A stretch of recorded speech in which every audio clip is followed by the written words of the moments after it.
Friends, आज की इस वीडियो में बात करने वाले हैं अमीबा का जीवन चक्र तथा अमीबा के विभिन्न भाग।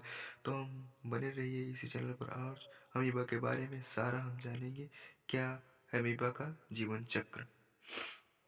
अमीबा की खोज सन 1755 में रसेल नामक रोसेनहाफ ने की थी। अमीबा जीव वैज्ञानिक वर्गीकरण में एक वंश है तथा इस वंश के सदस्यों को भी प्रायः अमीबा कहा जाता है। अत्यंत सरल प्रकार का एक प्रजीव प्रोटोजोआ है जिसकी अधिकांश जातियां नदियों, तालाबों, मीठे पानी की झीलों, पोखरों, पानी के गड्ढों आदि में पाई जाती हैं। इसका वास स्थान यही हुआ, वह झीलें, पोखर, तालाब, इन्हीं तालाबों में पाया जाता है। जीवित अमीबा बहुत सूक्ष्म प्राणी है। यद्यपि इसकी कुछ जातियों के सदस्य 1/2 मिमी से अधिक व्यास के हो सकते हैं। संरचना में यह जीवरस प्रोटोप्लाज्मा से छोटे ढेर जैसा होता है जिसका आकार निरंतर धीरे धीरे बदलता रहता है। कोशिका रस बाहर की ओर अत्यंत सूक्ष्म कोशिकला है। बाहर की ओर का स्वच्छ कर्ण रहित कांच जैसा गाढ़ा बाह्य रस तथा उसके भीतर का अधिक तरल धूसरित कणयुक्त भाग जिसे आंतर रस कहते हैं। आंतर रस में ही एक बड़ा केंद्रक भी होता है। संपूर्ण आंतर रस अनेक छोटी बड़ी अन्नधानियों तथा एक या दो संकोची रसधानियों से भरा होता है। प्रत्येक अंतधानी में भोज पदार्थ तथा कुछ पदार्थ होता है। इसके भीतर ही पाचन की क्रिया होती है। संकोच सधानी केवल तरल पदार्थ होता है। इसका निर्माण एक छोटी धानी के रूप में होता है किंतु धीरे धीरे यह बढ़ती है और अंत में फट जाती है तथा इसका तरल बाहर निकल जाता है। अमीबा की चलन क्रिया बड़ी रोचक है। इसके शरीर में कुछ स्थायी प्रवर्ध निकलते हैं जिसको कूटपाद नकली पैर कहते हैं। पहले चलन की दिशा में एक कूटपाद निकलता है, फिर उसी कूटपाद में धीरे धीरे सभी कोशिका रस बहकर समा जाता है। इसके बाद ही यह साथ साथ नया कूटपाद बनने लगता है।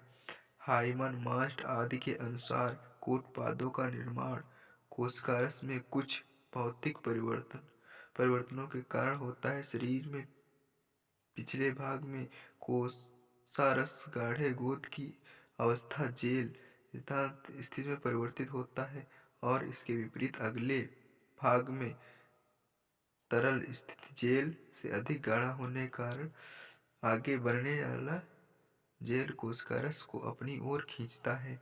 तो फ्रेंड्स, हमने यहाँ तक जाना अमीबा का वास स्थान और अमीबा की चलन प्रक्रिया। अब हम आगे कुछ भी और करेंगे और आप सोच रहे होंगे अमीबा के कितने भाग हैं, तो हम अभी दिखाते हैं। ये जो आप देख रहे हैं अमीबा के सभी भाग हैं। ये न्यूक्लियस एक केंद्र है और ये सभी ये 4 प्रकार के पाए जाते हैं अंदर केंद्र। अमीबा के प्रमुख भाग। नंबर 1, संकोची रसधानी जिसे इंग्लिश में कॉन्ट्रिक्टिव वैक्यूल कहते हैं। अन्नधानी। नंबर 3, कूटपाद। नंबर 4, आंतर रस। नंबर 5, स्वच्छ बाह्य रस। नंबर 6, केंद्रक। ये प्रमुख 6 भाग हैं अमीबा के जो पढ़ना अति आवश्यक होता है बोर्ड एग्जाम के लिए। अमीबा जीवित प्राणियों की तरह अपना भोजन ग्रहण करता है। वह हर प्रकार के कार्बनिक कणों, जीवित अथवा निर्जीव, का भक्षण करता है। इन भोज कणों को वह कई कूटपादों से घेर लेता है। फिर कूटपादों के एक दूसरे से मिल जाने से भोजन का कण कुछ तरल के साथ अन्नधानी के रूप में कोषारस में पहुंच जाता है। कोषारस में अन्नधानी में पहले आम्ल फिर क्षारीय पाचक युसों का स्रावण होता है जिससे प्रोटीन तो निश्चय ही पच जाती है। कुछ लोगों के अनुसार मंड, स्टार्च तथा वसा का पाचन भी कुछ जातियों में होता है। पाचन के बाद पचित भोजन का शोषण हो जाता है और उपाच्य भाग चलन क्रिया के बीच क्रमशः शरीर के पिछले भाग में पहुंचता है और फिर उसका परित्याग हो जाता है। परित्याग के लिए कोई विशेष अंग नहीं होता। इसमें भोजन को प्रत्येक करने का कोई विशेष अंग नहीं होता। द्वार जैसे कुछ चीज़ें नहीं होती हैं। श्वसन तथा उत्सर्जन की क्रियाएं अमीबा के बाह्य तल पर प्रायः सभी स्थानों पर होती हैं। इसके लिए विशेष अंगों की आवश्यकता होती है। इसलिए नहीं होती कि शरीर बहुत सूक्ष्म और पानी से घिरा होता है। कोशिका रस की रसाकर्षण दाब बाहर से जल की अपेक्षा अधिक होने के कारण जल बराबर कोश कला को पार करता हुआ कोशारस में जमा होता है।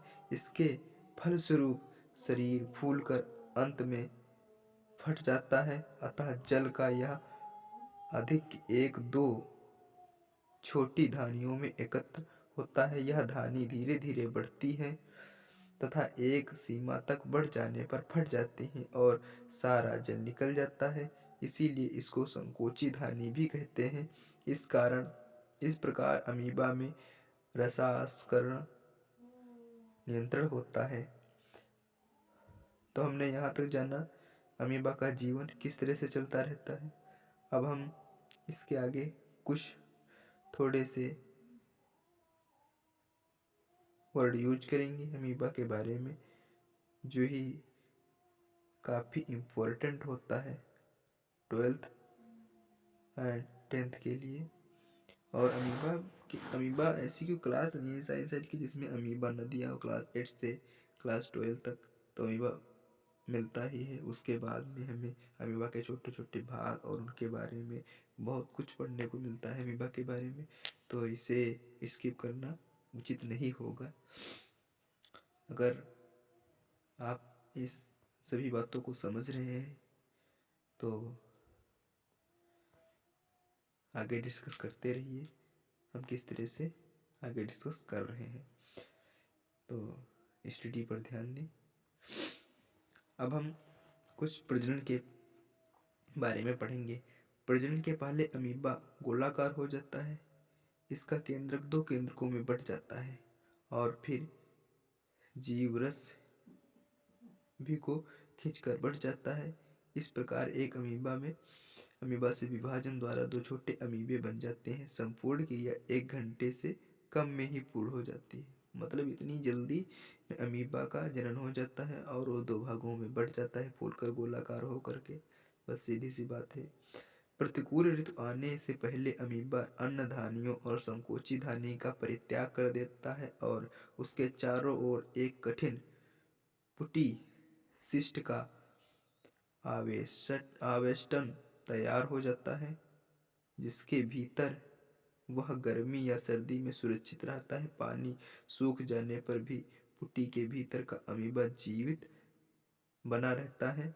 हाँ, इस बीच उसकी सभी जीवन क्रियाएं लगभग नहीं होती, बराबर रहती हैं। इस स्थिति को बहुधा स्थगित प्राण क्रम कहते हैं। उबलता पानी डालने पर भी पुटी के भीतर का अमीबा मरता नहीं है। बहुधा पुटी के भीतर अनुकूल ऋतु आने पर कोषारस तथा केंद्रक का विभाजन हो जाता है और जब पुटी नष्ट होती है तो उसमें 2 या 4 नन्हे अमीबे निकलते हैं। मतलब पुटी के अंदर भी अमीबे जन्म कर लेते हैं और वहीं पर 2 है तो 4, 1 है तो 2, ऐसे अमीबे तैयार हो जाते हैं। मनुष्य की आंतड़ी में 6 प्रकार के अमीबे रह सकते हैं। उनमें एक के कारण प्रवाहिका पेचिश उत्पन्न होती है, जिसे अमीबाजन्य प्रवाहिका कहते हैं। यह अमीबा आंतड़ी के ऊपर स्तर को छेद कर भीतर घुस जाता है। इस पर आंतड़ी में घाव हो जाता है। कभी कभी ये अमीबे यकृत लीवर तक पहुंच जाते हैं और वहां घाव बना देते हैं। तो अमीबे कई प्रकार के होते हैं। अमीबा मलेरिया वाला भी अमीबा होता है, पेचिस वाला अमीबा होता है, अमीबी मलेरिया। इन सभी के बारे में हमने एक वीडियो बना रखा है, कैसे मलेरिया होती है और किस तरह से अमीबे के द्वारा मलेरिया कितने प्रकार की होती है, कितने प्रकार के बुखार अमीबा के कारण ही होते हैं। तो उसका हम डिस्क्रिप्शन में लिंक दे देंगे, आप चाहें तो वहाँ से वीडियो देख सकते हैं। वो काफ़ी अच्छी है, बेहतर है इस वीडियो से।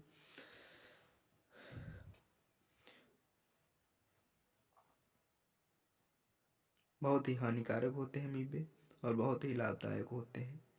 कुछ अमीबे हानिकारक और कुछ अमीबे लाभदायक भी होते हैं। आपने इतना कुछ जाना इस वीडियो में। अगर आपको वीडियो पसंद आ रही है या आई है तो वीडियो को कृपया लाइक करके सब्सक्राइब करके बेल आइकन को दबाना ना भूलें ताकि हमारे द्वारा कोई भी नोटिफिकेशन आप तक पहुंचे। जय हिंद, धन्यवाद।